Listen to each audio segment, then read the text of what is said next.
Hey everyone, today I'm coming to you with a review on the brand new Star Wars The Vintage Collection Mandalorian Super Commando Captains from Siege on Mandalore, the Season 7 arc of the Clone Wars. Now these figures are very, very cool and I'm very happy to finally have them. I got the other figures from that wave, I think like a month or two ago, so it's been a while, but I finally got around to getting these, or rather GameStop finally got around to getting these. But yeah, I have a decent amount to say about them, so without further ado, let's get into the Mandalorian Super Commando Captains review. That is a long name. Well, besides the figure, obviously the only other thing I want to go over is the box here. Now, they're so small. They're so tiny. So tiny. So the box is the same as the other TVC figures that have been released over the last, what, like 6, 7, 8 decade? I don't know. It's been a long time with this packaging, and nothing here has really changed. Here you can see a very cool image of the Mandalorian Super Commando Captain. I barely remember seeing him in the Siege of Mandalore arc. I know he was definitely in there, but as you can see, this image looks very kind of Photoshopped to me. Doesn't look, yeah. Like, look, what? Oh my goodness. Huh, I just noticed something. What? It's actually, like, the figure. It has the die cut, and it has the arm articulation. What? That one might be a first for TVC. That is really weird. Huh. But other than that, there's the price. Canadian, obviously. There you can see the back of the box. Very, very cool. The others from the wave being the two Mandalorians, Arc Trooper Jesse, 332nd, Figuring Dan, and Din Djarin. But the figure itself, I did say I have a decent amount to say, but I don't really, because I did a review on the Death Watch Mandalorian, and I did a review on the kind of just army builder, well, not that this one isn't, but the mass Mandalorian Super Commando. They have such long names. They got a MSM, there we go. But I did a review on those ones, so you can go check those out. But I am still going to go over everything I did in those videos with this one. The only main difference with this figure, if I can look over the side here, is the shoulder pads and the helmet. And other than that, it is all a repaint, just different colors, obviously.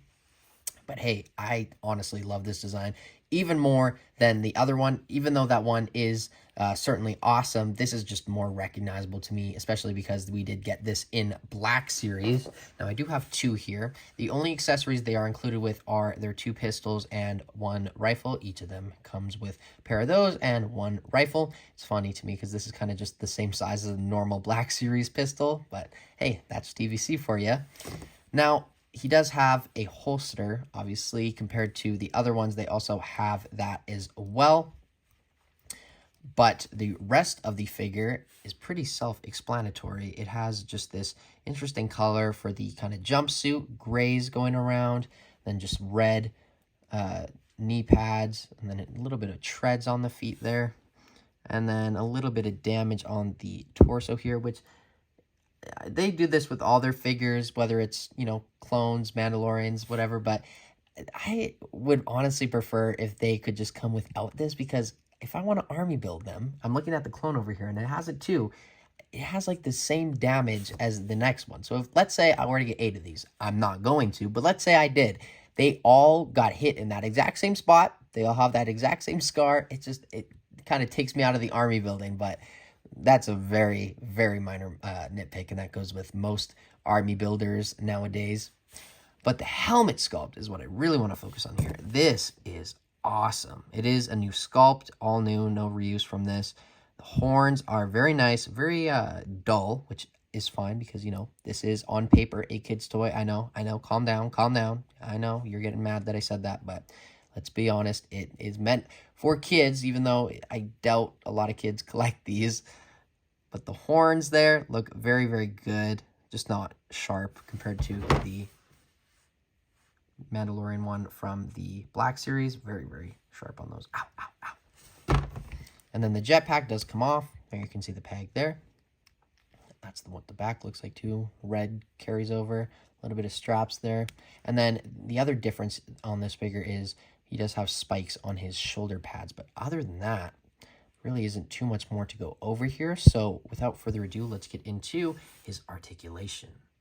This figure really makes me want to Gar Saxon in TVC and Black Series for that matter, but the head goes up that much, down, side, side, full 360, arms go out that much, wow, down, full 360, single jointed elbows going a little more than 90, they do rotate at the same time, down, hands are on a vertical hinge, so they go up, down, full 360 on both sides, ab crunch goes down, essentially nothing, back a little bit more, full 360, no waist cut, legs kick forward that much, back, splits, upper thigh cut, single jointed knee, ankles go up, down, ankle, rocker, pivot. Let's get on to the comparisons. So here we have the Mandalorian or Mandalorian captains next to the Death Watch Mandalorian from the same wave, which has way more damage than these, but you see what I mean? That's just, you know, gets annoying. And then this one is the Mandalorian Super Commando, just the trooper, but I don't know. They're both very, very cool, but I do think I like this one more because, you know, it has the signature horns. That's like, it's crazy. It's Maul's horns on a Mandalorian helmet. That's so badass. And it's a figure. What's not to like? This one is still cool nonetheless with the kind of bloody hand on the face, but these are all on very similar bodies with just a couple changes here and there. But now I have everything I need to do my long-awaited the TVC diorama for Siege on Mandalore. I army built a lot of the troopers, the 332nd ones, got 2 of these, got 2 of these, got 4 of those. I obviously have the Ahsoka and the Maul. Speaking of which, they're right here, but I'm very excited to do that diorama eventually and just have all these figures very nicely displayed. But there is the Maul next to them as well. That looks great, or he looks great with them. And then I guess the only other 2 TVC comparisons, because I have one Black Series one, is Ahsoka. So it looks great. This is such a great figure. And the 332nd Ahsoka clone, which is a fine figure, but I know he will be getting a remake coming here soon, which kind of bums me out that we got the 501st Trooper and this guy right before they remake the body, but oh well. There we have the 332nd next to the Mandalorian or Mandalorian. And then lastly, I want to compare him next to his Black Series counterpart. And he essentially just shrunken down, as you can see. Let me zoom out here a bit, but essentially just a shrunken down version. Let me zoom back in here so we can see a little bit closer. But yeah, you know, both pretty good representations of the character or trooper in universe. This one is not as good as this in my opinion, just because this ripped and it's on that Django body. We definitely need an update, not only on this, but I hope we get this figure in Black Series one day sooner than later. But they look good. Can't really say anything too bad about them. So let's get on to my final thoughts.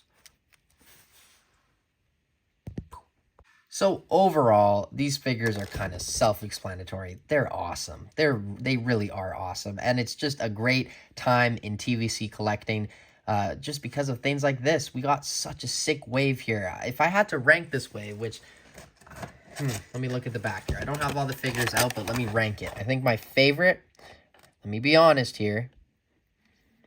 I honestly, actually, this might be shocking, but I have to say, I do think, this might be my favorite. Just because of the extra, like, details on the arm there, and just, I don't know, the hands have way better grips on the guns compared to this one. Not that it's bad, but I think I'd have to give this guy the #1 spot, or hand in hand with him. The next up after that, I'd probably give it to the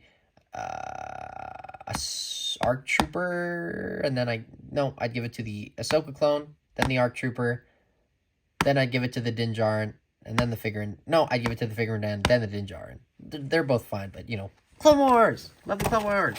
Clone Wars is priority over everything, but overall, these are awesome. Like I said, I think I'm going to have to give them a 9.5 out of 10. They do the job perfect for this design of the Trooper, and I do not think you will be disappointed. You can put the effects in there as well from the Dark Trooper. But yeah, that's my final thoughts on these. So let me know what you think of these figures in the comments below. Are you going to pick them up? Tell me everything you're thinking about this figure. And as always, I will join in. But thank you guys so much for watching. Like, comment, subscribe. We're going to hit 1,000. We're going to hit 1,000. It's going to happen. But as always, thank you for watching. Bye, guys. He doesn't even have a gun.